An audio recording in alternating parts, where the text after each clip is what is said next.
লোকসভা নিৰ্বাচনৰ পূৰ্বে কংগ্ৰেছ দলত পুনৰ এবাৰ মুখ্যম আঘাত এবাৰ দল এৰিলে প্ৰাক্তন সাংসদ ডিজেন শৰ্মাই দল চলোৱাৰ নামত কংগ্ৰেছে এতিয়া আউটসোৰ্স কৰিছে বুলি মন্তব্য শৰ্মাৰ হিৰেন গোহাঁই আৰু অজিত ভূঞাই কংগ্ৰেছ নিয়ন্ত্ৰণ কৰাৰ চেষ্টা কৰিছে বুলি অভিযোগ উত্থাপন কৰিছে ডিজেন শৰ্মাই লগতে কংগ্ৰেছৰ অসমৰ তত্ত্বাৱধায়ক জিতেন্দ্ৰ সিঙে কংগ্ৰেছত বেপাৰ চলাইছে বুলি বিস্ফোৰণ প্ৰাক্তন সাংসদগৰাকীৰ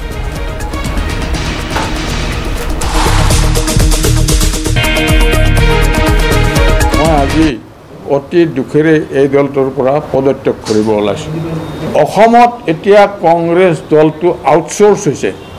কিছু মানুহে কংগ্ৰেছ দলৰ কাম কাজত ইণ্টাৰফেয়াৰ কৰিব ধৰিছে কৰি আছে তাৰ প্ৰধান দুজন ব্যক্তিৰ মই নাম কৈছোঁ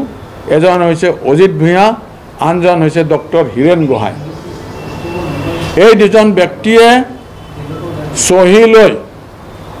সহি লৈ বৰ্তমানৰ প্ৰাৰ্থীজনক টিকট দিব লাগে বুলি প্ৰায় ৬০-৭০টা সিগনেচাৰ লৈ in the name of intellectual বুদ্ধিজীৱীৰ নামত সহি লৈ পেলাই কংগ্ৰেছ হাইকমাণ্ডক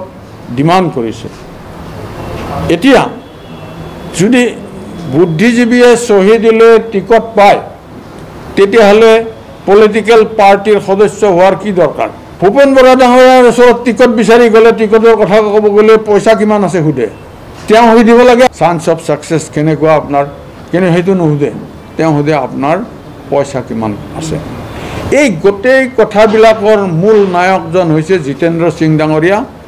তেওঁ জেনেৰেল সেক্ৰেটাৰী ইনচাৰ্জ আসাম আৰু তেওঁ ইয়াত বেপাৰ কৰিবৰ কাৰণে এই কংগ্ৰেছৰ জেনেৰেল সেক্ৰেটাৰী হৈ আছে ইয়াত তেওঁ বেপাৰ কৰে যোৱা বিধানসভা নিৰ্বাচনত তেওঁ বহুত দুৰ্নীতি কৰিছে